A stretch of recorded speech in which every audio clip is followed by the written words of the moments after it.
I'm joined here today by Miranda Granger, who's coming off a big win in her UFC debut. Miranda, thanks so much for joining me. How are you? I'm good. How are you?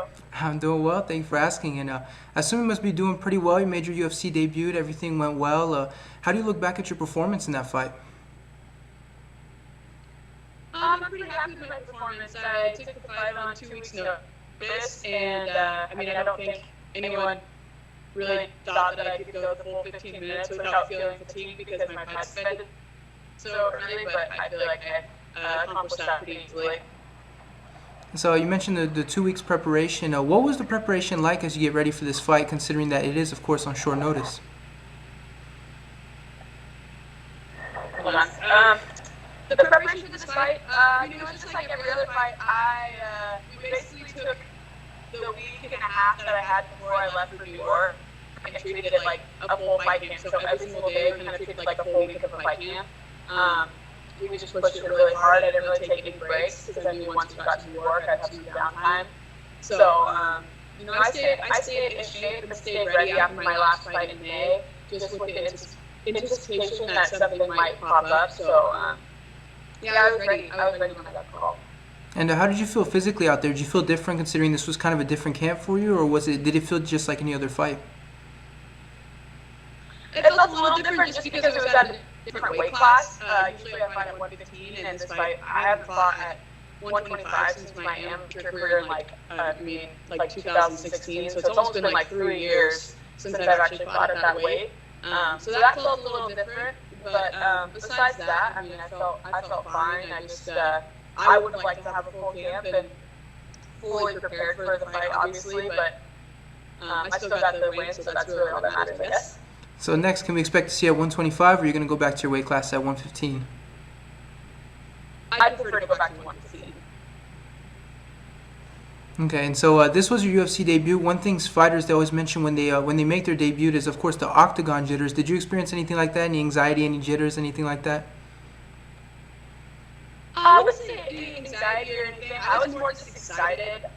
I think I've visualized this moment so many times in my head that I've already been there mentally. So to actually be there was just kind of like fulfilling those thoughts and those dreams. And just getting in there, I think it was more comfortable. I was like finally at peace because I felt like that's where I belonged. So I was just ready to go.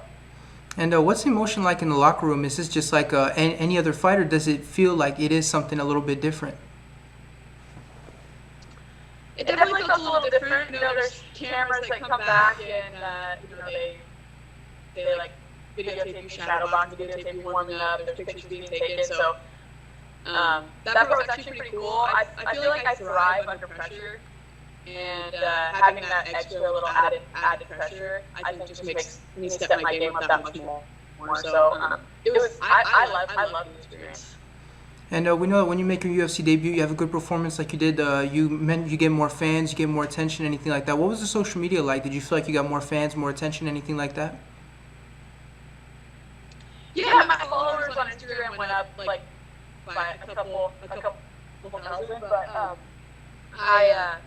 I felt like the social media attention was awesome, but it wasn't too different from what I'm used to for after typical fights.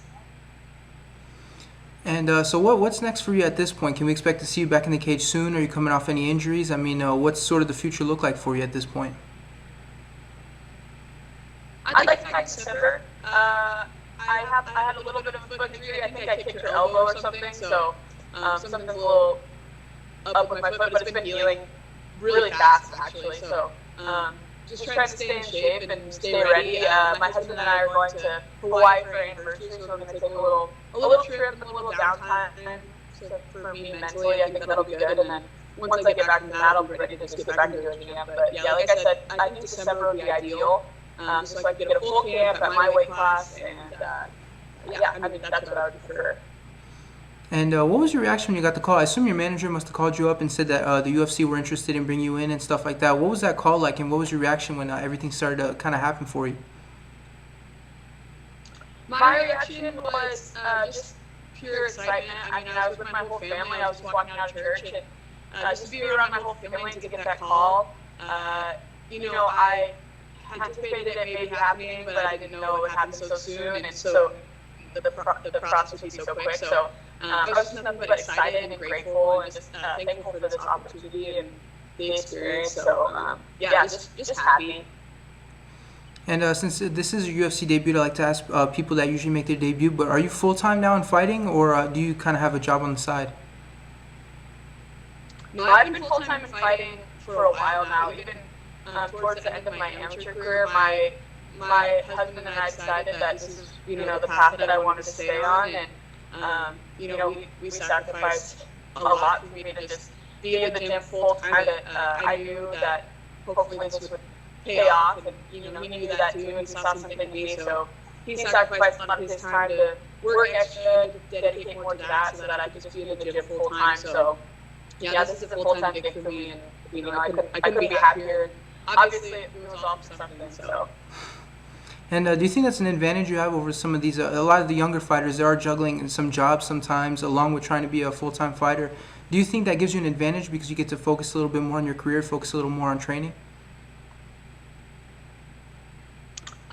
Yeah, but I think people learn to balance whatever's going on in their life. So for me, this is what works best. But for other people, it might not be that. So I can't say if it's an advantage or not. I know for me, if I was doing other things mentally, it would be a lot harder for me. But since I just have to basically wake up, do my routine, go to the gym, and just get my work done. That helps for me, but I don't, I can't say for other people because I don't know how other people, live their lives or balance the things that they do, but yeah. And so you are currently undefeated, everything's going well for you. What's been the key to kind of staying undefeated in these fights? Is it taking it one fight at a time? Is it a certain kind of preparation? What's kind of been the key for you? I think for me, I always try to work harder than the girl I'm going to be standing across from in the cage, and I just keep that mentality through my training, through my fight camps, and for, even when I'm not in a camp like this, I just think about future opponents and think about, the future, just me, and I'm working for that future self.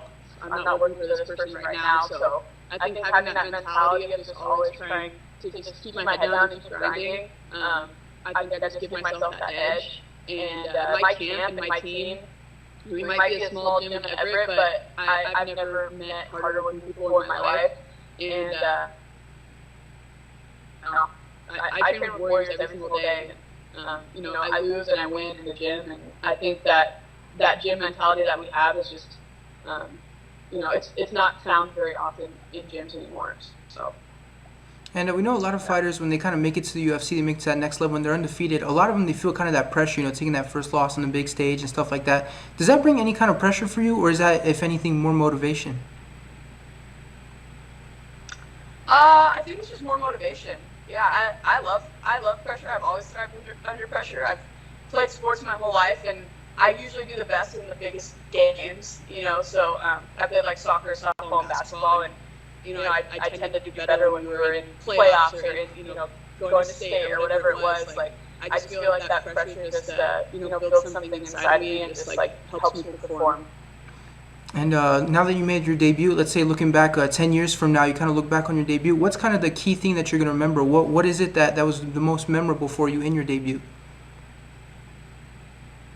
I wouldn't even say it was the fight itself. I would say just walking out to that octagon for the first time, just taking that path and walking in those footsteps that so many legends have before me, and just being able to experience that with the people that I love and people that have been there with me my whole life. I mean, Charlie's been my coach since I was 4 years old, and just to see all of that come to fruition, that was the coolest part of my debut, and I'll probably never forget. And just one more for you. You mentioned we can expect to see you probably back in December. Ideally, who would you like next for your second fight in the UFC?